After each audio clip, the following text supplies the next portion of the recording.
You might be watching this thinking, I thought he was already dead. And to be honest, I can understand that, as he hasn't been mentioned in a while, unless, of course, you are watching a baseball documentary talking about some of the greatest players of all time. A list his name is, justifiably, always on. Because Willie Mays was, and always will be, one of the greatest. Willie Howard Mays Jr. was born May 6, 1931 in Westfield, Alabama.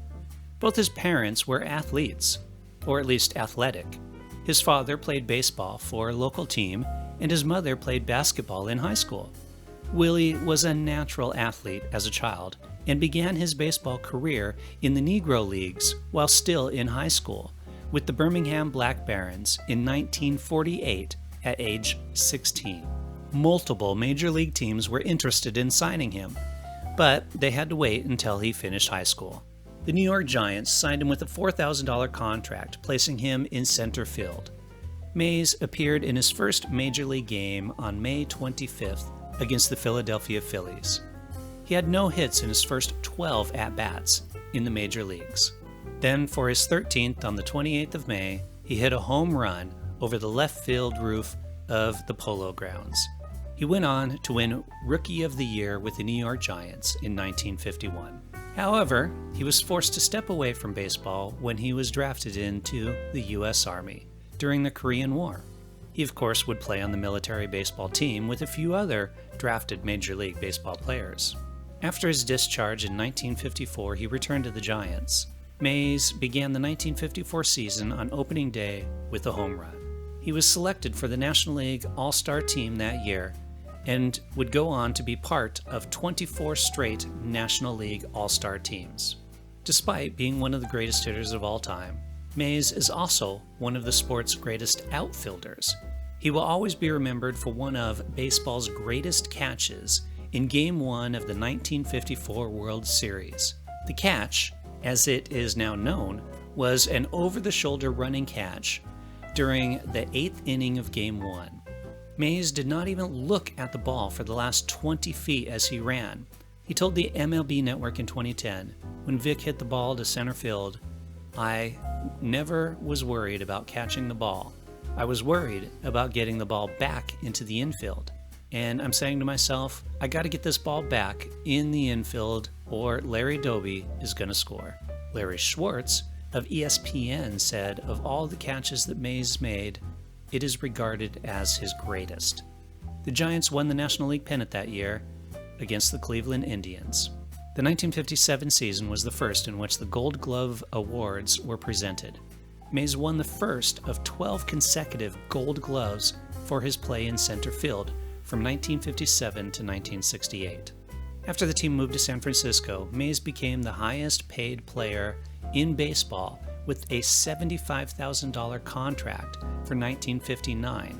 Then in 1963, Mays signed a contract worth a record-setting $105 million per season. As his career wound down, in 1972, Mays was traded to the New York Mets. On August 17, 1973, Mays hit his 660th home run, which was the third highest of all time when he retired. And to be honest, most likely would have been higher if he hadn't had to miss a few seasons while in the military. His final at-bat was on October 16, 1973. On January 23, 1979, Mays was elected to the Baseball Hall of Fame in his first year of eligibility. In 1999, Mays placed second on the Sporting News' list of the 100 greatest baseball players, trailing only Babe Ruth.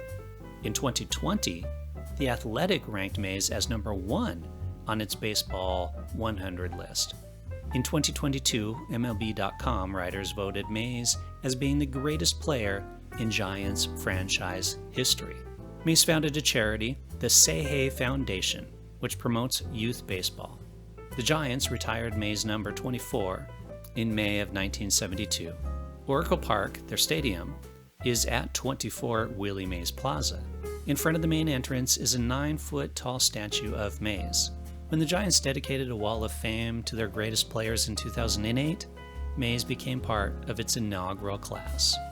In the All-Star record books, Mays holds the record for most at-bats with 75, hits with 23, runs scored with 20, and stolen bases at 6.